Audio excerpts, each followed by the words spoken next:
All right, chapter 6, section 2, bisectors of triangles. So last class we went over perpendicular and angle bisectors. We're kind of going to do the same thing with triangles. So we're going to learn two different types of things. We have incenter and circumcenter. And you have to know the difference between the two. Concurrent lines. Okay, concurrent lines is three or more lines, rays, or segments that intersect in the same point. Okay, three or more. That's key, three or more. Okay, the point of intersection.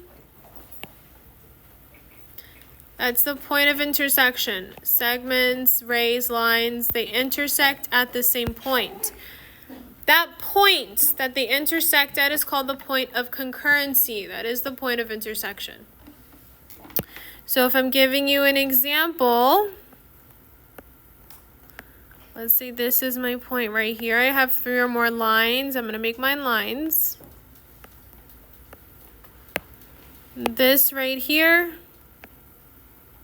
is my point of concurrency. That specific point. All right, circumcenter. Okay, I'm going to spend some time on this explaining it because you need to understand it. Circumcenter, the point of concurrency of three perpendicular bisectors. Okay, perpendicular bisectors of a triangle. So if I'm looking at these diagrams at the bottom, it looks like those little red lines are random. They're not. Okay, they are perpendicular bisectors to the segments, to the sides of my triangle. Okay, so when you are trying to find the circumcenter, you find the midpoints, and then you have to draw the perpendicular bisector. So, find the midpoint of the sides. Then you're drawing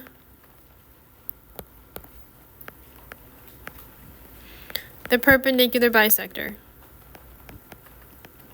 Okay, so that's how you're finding the circumcenter. So looking at my circumcenter again, you're using the perpendicular bisectors. That means your segments will be equal to each other. They're going to be the same measures on both sides of your segments. So looking at the next one, it says the circle with center P is said to be circumscribed about the triangle. Okay, so if I'm looking at these diagrams, I'm going to highlight them so you know, and so these lines don't look as random as you might think they are. So first thing is I'm going to look at my sides. This side right here, this line is my perpendicular bisector for that side. So I'm kind of just connecting them so you could kind of see what goes with what. This side right here in blue, this is the perpendicular bisector for that side.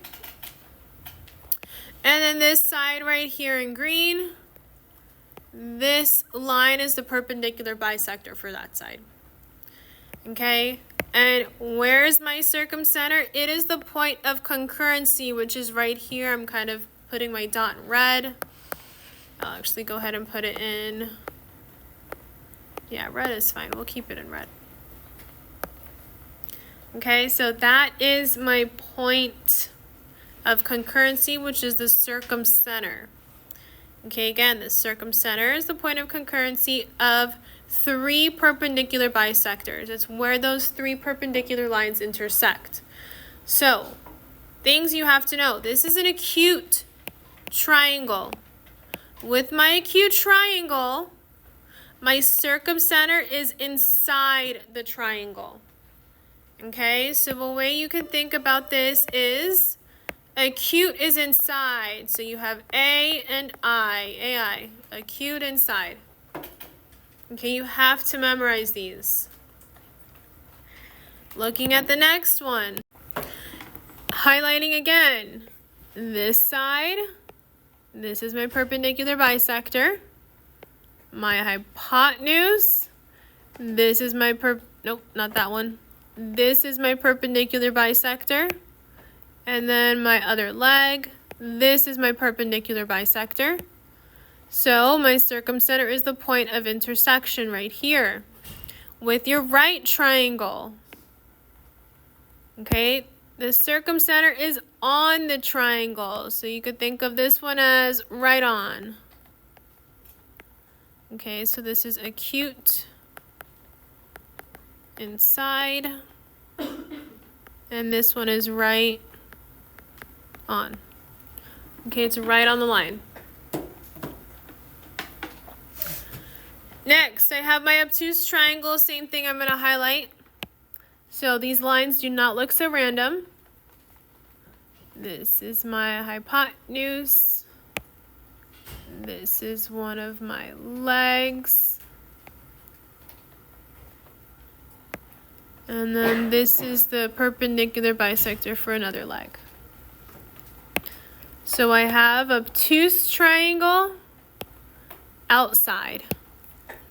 So I'm going to do O and O. Obtuse outside. Questions on circumcenter. Circumcenter theorem. Okay, so this is when it can start to get confusing when you're looking at the diagrams. You have to understand what's the difference between circumcenter and incenter. Okay, so when you're looking at the circumcenter of a triangle is equidistant from the vertices. So I'm going to highlight it in this specific color. So equidistant from the vertices, these are my vertices. I kind of put a little dot. It's a little hard to see, but these are my vertices, and they are equidistant from the vertices. Okay, so that means those points where they meet, that is my circumcenter. So with that being said, these lines or these segments are going to be congruent. Okay, I kind of drew my segments. Those segments are going to be congruent. That's why I put my congruency marks. They're equidistant from the vertices. Looking at the next one, it says, if PD, PE, and PF are perpendicular bisectors, so they're telling me they're perpendicular bisectors, then PA, PB, and PC are equal. Okay, so just a couple things. These are my perpendicular bisectors. Bisector means what? Bisect means what? Okay, cut in half, directly in half. So that means this is congruent to this. I don't know if this side is the same measure as this side, so I'm going to go ahead and put 3 lines over here, but I know this is congruent to this segment. And then I know that this bottom one, so I'm going to put 4, is congruent to that bottom one. So when you're looking at it, do I have any congruent angles here? No, we don't have any congruent angles. This is cut by a perpendicular bisector. Keep in mind, it's perpendicular bisector. This is circumcenter. Okay, circumcenter has my perpendicular bisector. All right, questions on circumcenter theorem. Okay, engrave this image in your head. This is cut by perpendicular bisectors. However, the vertices to the center are congruent, not my perpendicular bisectors. Okay, so just make sure you remember this, please. This is circumcenter. All right, let's go ahead and do an example. It says, find the coordinates of the circumcenter of triangle ABC with the vertices. So we are going to be finding the circumcenter of my triangle. So first thing I have to do is I'm going to graph triangle ABC. So please make sure you are graphing correctly. A lot of you guys messed up on the graph on the test, so they give you the wrong answer. So please make sure you are checking the graph. All right, so this is 0, 3. This is my A. Then I have 0, -1. This is my B. I'm going to go ahead and connect those dots. And then C is on 6, -1, which is right here. Okay, connecting them as straight as possible. And now I'm going to go ahead and I need to find the circumcenter. Remember what we stated, circumcenter is where the points meet from the perpendicular bisect. Okay, the perpendicular bisectors. So I need to find my perpendicular bisectors. So if I'm looking at this, perpendicular bisector, bisector means what? To cut in half. So that means I need to find the midpoint of my lines. So when I'm looking at this, my second step is to find the midpoints.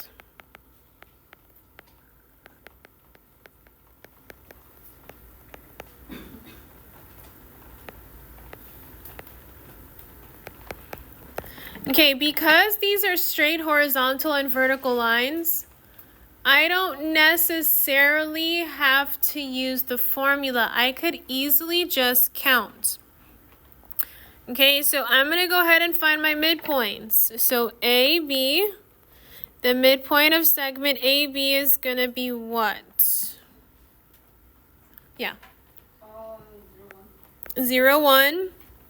And what about BC? Yeah. 3, -1. Good, 3, -1. So I found my midpoints. Now I have to find, or not that I have to find, I have to draw my my perpendicular bisector. So I'm going to draw perpendicular bisector.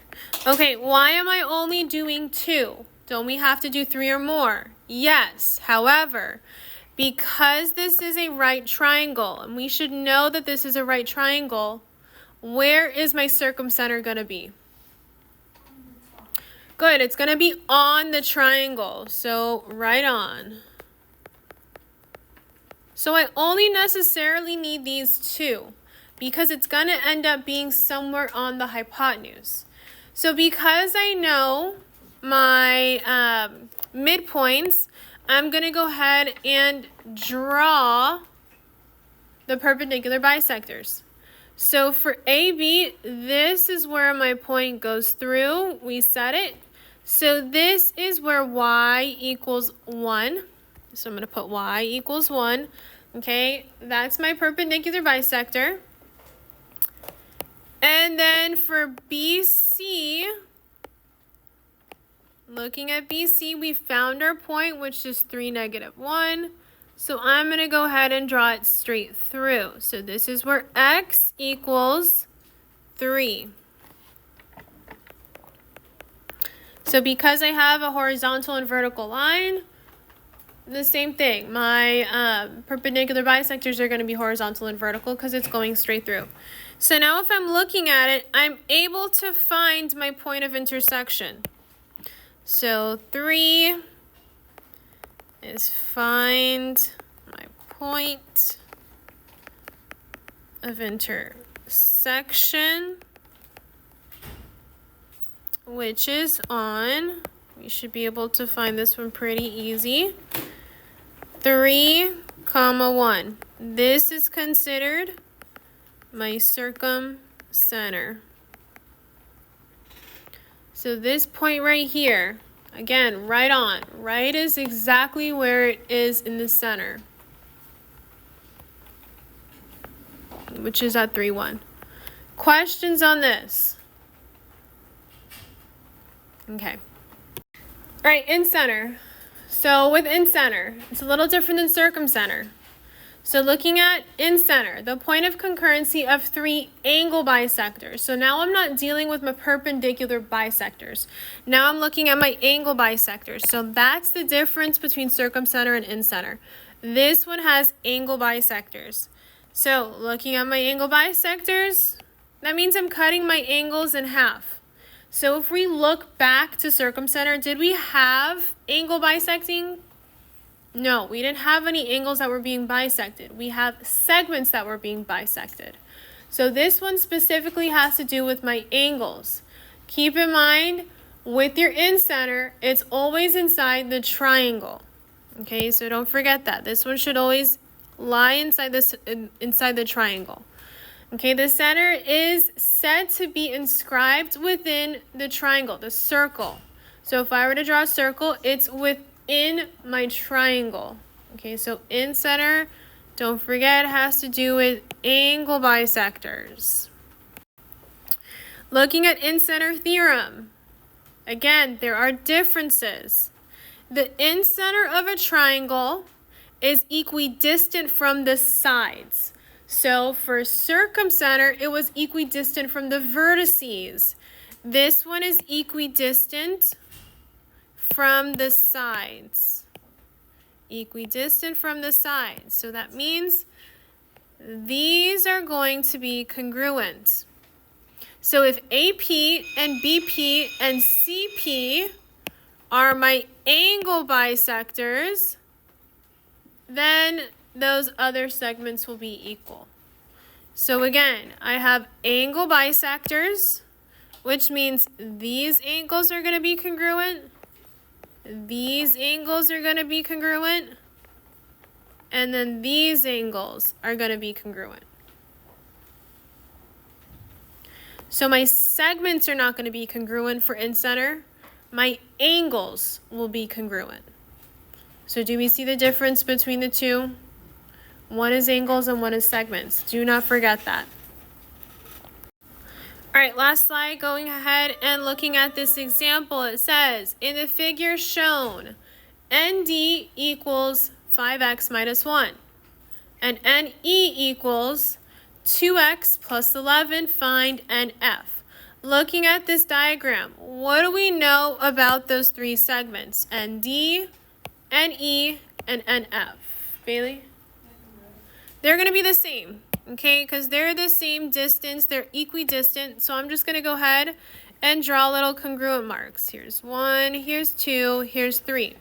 So how would I solve for NF? Yeah.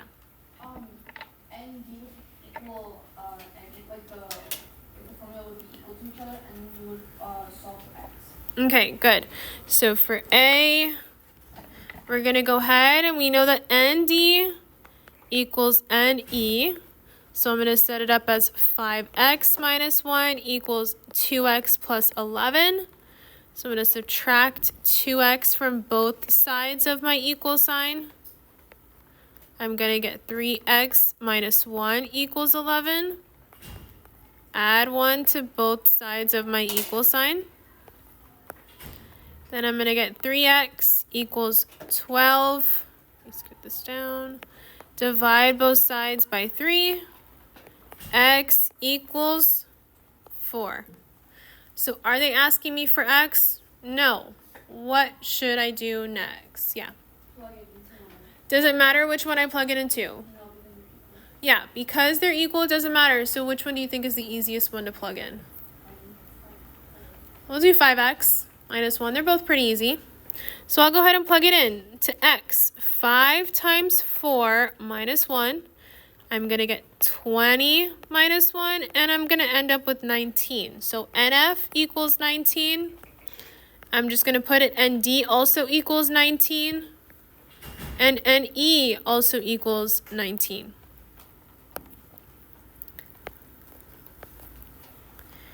Okay, any questions on A?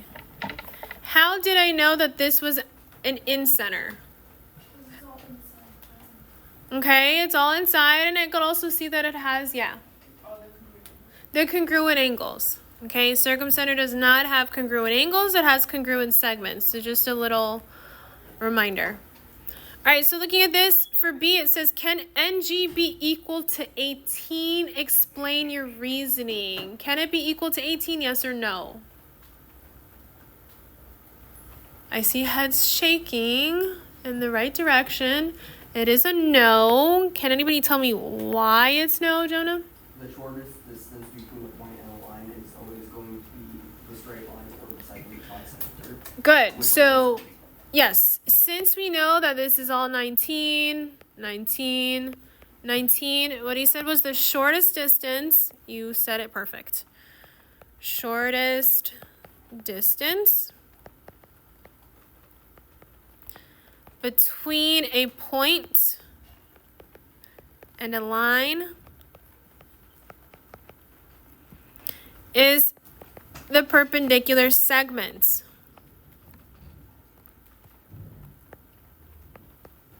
So, my perpendicular segment, NF, is 19. Okay, that is my perpendicular segment. So that means NG cannot equal 18. Oop, I put a 19. It cannot equal 18. It has to be larger. So NG cannot be smaller than NF. Okay, questions on this example? All right, you guys have homework on big ideas, which is due tomorrow. You have to show work for, I think it's 2-6. I'm going to check right now so you know. However, you guys also have a practice to do for 6-1 and 6-2, but that is due Monday. So tomorrow in class, you have time to work on it. So you don't necessarily have to do it tonight. I'd rather you focus on the homework and try and get it done now.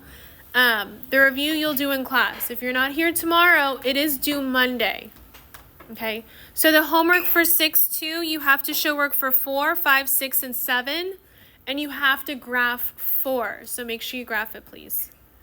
Okay? Questions, comments, concerns? Do we have to show work for the ones that ask is? Just show the work for 4, 5, 6, and 7 and graph 4. So graph, you have to show the work and graph it. 6, 7, 5, 6, 7, you just have to show the work for it. Leilani? Do we have to